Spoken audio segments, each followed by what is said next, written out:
Tres ejes periodísticamente hablando en el día de hoy me llevan a tres reflexiones diferentes. La primera es esta imagen de villas o barrios populares. ¿Qué son, villas o barrios populares? El gobierno quiso siempre decir que era estigmatizante hablar de villeros, como algunos efectivamente de manera despectiva los mencionaban, y que siempre era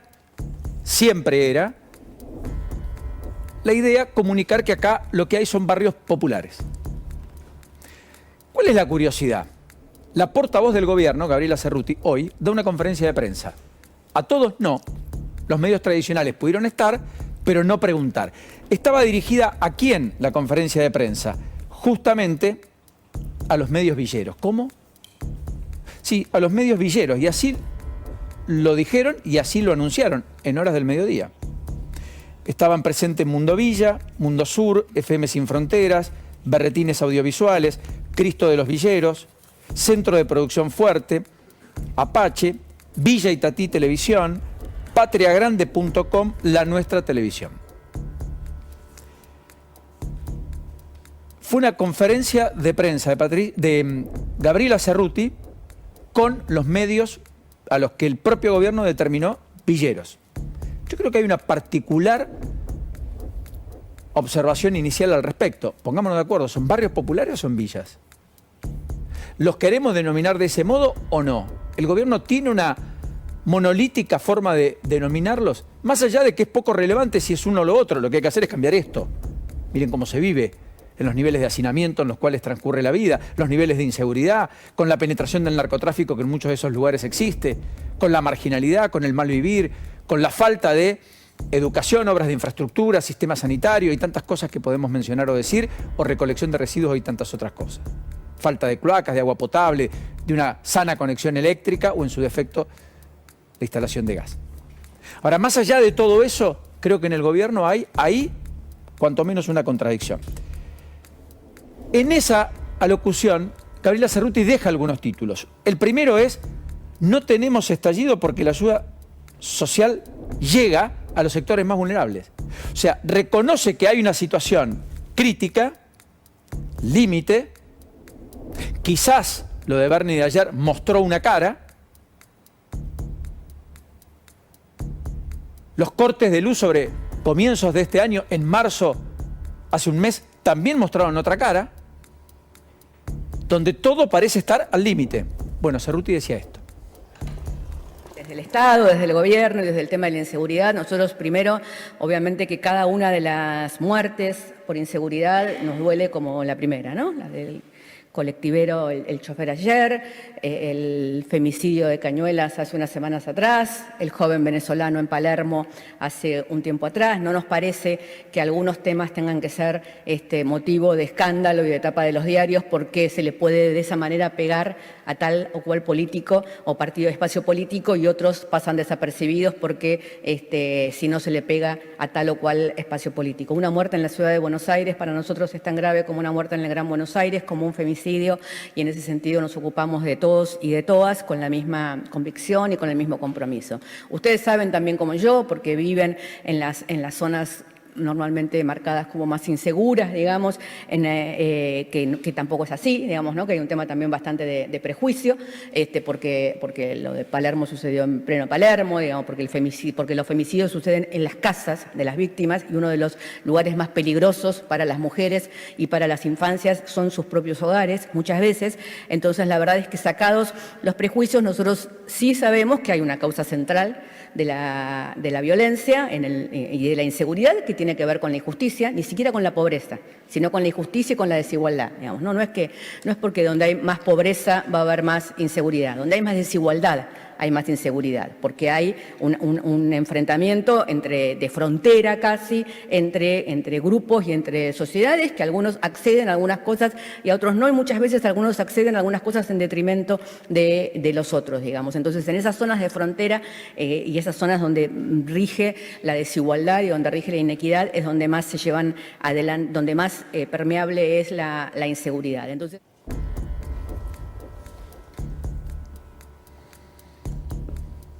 Escucharon lo mismo que yo, ¿no? Hago este silencio y esa pausa. Es la portavoz oficial, se supone la voz del gobierno. Me pareció una falta de empatía bastante importante para con las vivencias y los esfuerzos y sacrificios de la enorme mayoría, ¿no? Pero además estaba hablando de víctimas. Omisión al margen tiene que ver con que nada dijo respecto a la bebé de 3 meses que falleció en la puerta de la propia Casa Rosada, a la que ella va todos los días. Dice, y probablemente le asista la razón, no hay ninguna muerte que tenga más valor en términos individuales que otra. Es cierto, todas son definitivamente muy lamentables. Hoy vamos a contarles otro caso que yo ayer traje aquí a propósito de un chofer asesinado en 2020, octubre del 2020, que disparó una ola de críticas por entonces, también de sus compañeros, chofer de micro, allí en La Matanza. Caso Flores, que yo les contaba ayer. Pero esto creo que es la mirada del propio gobierno, que dice que no hay que estigmatizar a los barrios sociales, pero convoca una conferencia de prensa para hablar con los medios villeros y villas, que no quiere mencionar porque dice que eso es peyorativo y que hay que denominar los barrios populares. Un sumum de contradicciones, todas enmarcadas en el contexto de las contradicciones casi permanentes en las cuales está el propio gobierno. Segundo eje periodístico, después del tema de seguridad vamos a meternos de lleno, lo que dijo Bernie, en fin. El segundo de los ejes, periodísticamente hablando, tiene que ver con esta idea de que hay provincias que están en conflicto y que están al mismo tiempo trabadas, pero muy trabadas, muy trabadas, definitivamente muy trabadas. Yo creo que hay 2 emblemas hoy. Río Negro, que está camino a una elección el 16 de abril, elección provincial para renovar sus autoridades, al igual que Neuquén, y también la provincia de La Rioja, que tiene elecciones el 7 de mayo. En ambas jurisdicciones el conflicto docente no merma, no cesa. En un caso son los autoconvocados en La Rioja, en la provincia de Río Negro son el gremio mayoritario, los integrantes del gremio mayoritario, UNTER, que hoy inclusive en 5 Saltos abordaron al propio precandidato a la gobernación, Alberto Beretilnec, a quien finalmente le plantearon por qué no se ocupa de resolver el problema, más allá de la última oferta que planteó la provincia con un adicional del 7% para el mes de abril y que eleva los salarios poco más del 50% en el primer semestre. Insistimos, provincia donde no hubo regularidad en el dictado de clases desde el propio arranque del ciclo lectivo. Y esto pasaba, a ver. También le sumamos el retraso salarial con el que venimos desde el año 2007. El año pasado, por ejemplo, se incrementó más todavía. Entonces, para que nosotros aceptemos ese 35%, por lo menos tiene que haber un recupero de los años anteriores para que vayamos a la par de la inflación, porque si aceptamos esto vamos a seguir por debajo. Entonces, la propuesta que nos han ¿Qué más dado... sería puntualmente? La propuesta que hubiera hecho el gobierno para el 2023 con alguna adicional de lo que está pendiente. De manera muy lindo escuchar a Beretilnec, en todo caso lo hacemos después más adelante, porque ahí lo que dice es, mire señor, yo no puedo pagar o comprometerme a pagar lo que no voy a poder hacer frente. Sin embargo, puede hacerse otro montón de erogaciones desde la provincia. Entonces hay una discusión sobre los gastos públicos y qué pasa con el gasto público. Pero más allá de eso, en Río Negro hay un problema que involucra a los docentes, al personal de la salud, que ha decretado un paro efectivamente de 48 horas a partir de hoy y que se va a extender también durante el transcurso del día de mañana y que afecta a los hospitales, y los policías que aún siguen con su conflicto, que no llegaron a ningún acuerdo con los funcionarios, que marcharon en Viedma, que también lo hicieron en General Roca, que están haciendo un acampe, que algunos están encadenados en algunas unidades policiales, con una protesta que además sigue en el centro cívico de Bariloche, donde además hay que procurar sacar a la policía de allí para llevar adelante en el fin de semana la Fiesta Nacional del Chocolate, que es una especie de emblema en cada Semana Santa y para lo cual están todos los preparativos en una ciudad que está atestada de reservas con turistas casi a tope, en un 100% de cara al fin de semana. Pero eso está pasando porque están reclamando por el plus de zona desfavorable y al mismo tiempo por las mejoras salariales. Basta de abusos, basta de saqueos. Si hay leyes que se cumplan, dice uno de los carteles que está allí, que es el que reza. Pero estos son policías, insisto, familiares, que están protestando. Imaginemos esto en la ciudad de Buenos Aires o en la provincia de Buenos Aires. Piensen que hay policía, hay comisarías en el interior de la provincia de Río Negro que están con retención de tareas. Significan que alguien va a hacer una denuncia y dice, sí, que tiene, bueno, lo justo y necesario, punto. Todo aumento a menos los sueldos. La policía está desafiando al poder político. Recuerden que no se puede agremiar la policía. Es un servicio esencial, no puede dejar de prestarse. Lo hacen, obviamente, cuando termina su horario de trabajo.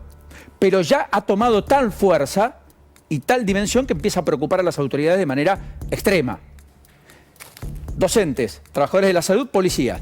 Trabajadores de la salud y docentes en La Rioja, todo parado. Registro de la propiedad inmueble en la provincia de Buenos Aires. Hace 3 semanas que están de paro. 3. Se están cayendo operaciones inmobiliarias.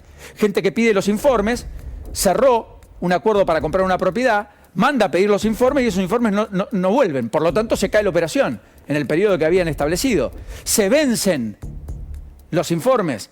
Hay que volver a hacer todo el proceso. Por lo tanto, más demora, más costo, más tiempo. En una época de vaca flaca, no de ventas todo el tiempo y a toda hora.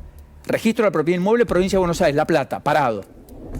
Conflicto docente también abierto en Córdoba, que parece que se va a cerrar, aparentemente, si es que el gobierno de la provincia toma la decisión de no descontarle el día de paro a los trabajadores como había anunciado, que es lo que le pidió el gremio mayoritario hasta ahora. Y después el segundo día de conflicto con los trabajadores de la salud. Se está llevando adelante hoy en la provincia de Córdoba. Están muchos hospitales solo atendiendo las urgencias y las emergencias, pero nada de lo programado. Todo eso ha quedado pospuesto como ocurrió en el día de ayer. Y así podría seguir citando conflictos crecientes que se ven aquí y allá. Los trabajadores del Posadas, que vienen con un conflicto desde hace poco más de un mes y que mañana van a movilizar, entre otros también. Así las cosas, yo creo que acá estamos entrando en una situación cada vez más compleja, donde los conflictos empiezan a crecer, empiezan a tomar velocidad, volumen, dimensión, y la política no está pudiendo resolverlo, como tantos otros. No nos está pudiendo atacar a tiempo, ni siquiera en un año electoral y a semanas de las elecciones, que probablemente, por otro lado, también sea lo que potencia algunos conflictos, porque todo el mundo sabe que lo que no consigue ahora, difícilmente lo consigue el día después. Y el tercer eje y último tiene que ver con esta idea de que estamos frente a un vehículo que vamos conduciendo para llegar al 10 de diciembre que está con reservas en el tanque de nafta y que queda largo el trayecto. Es la idea de la economía con tanques sin reservas. Miren, un gráfico lo muestra mejor que nada. Por eso los anuncios de Massa mañana se esperan estén vinculados a el tema reservas. Este es el mercado único libre de cambio. Tiene una oferta estancada y una demanda persistente, como dice el último informe de Ecolatina del día de ayer. Es decir, todo el mundo quiere dólares a un valor que el Banco Central ya no le puede dar, y pocos liquidan a un valor que el Banco Central les toma esos dólares.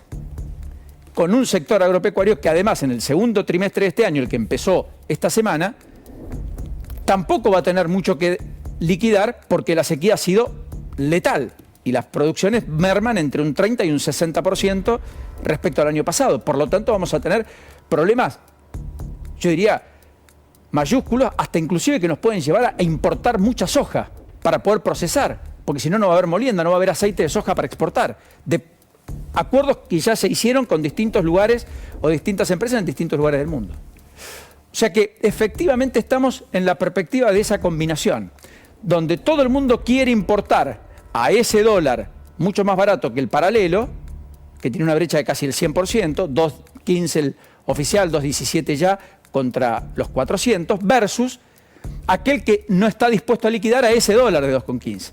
Por eso lo que viene mañana es un anuncio de que el que pueda exportar lo haga a 300, ya no a 2.15, para poner dólares en el Banco Central. Pero un dato, ya que hay tantos que quieren importar en vinculación, servicios, transporte, algunas otras cosas, bueno, que lo hagan pero un dólar de 300, ya no al dólar de 2.15. Ahora eso va a precio, ¿eh? Como esto de dejar de eximir de ganancias a los importadores, va a precio. Y si va a precio, ¿qué hay? Más inflación. Y si hay más inflación, hay que levantar más rápido el tipo de cambio, porque no hay que retrasarlo, porque eso es lo que se acordó con el Fondo Monetario Internacional. En ese brete, en esa encrucijada está el Ministerio de Economía, por estas horas el propio Massa, también Alberto Fernández, el gobierno, en medio de un año electoral, con una competitividad escasa y donde cuando estas cosas ocurren, los gobiernos en general no tienen sus mejores resultados.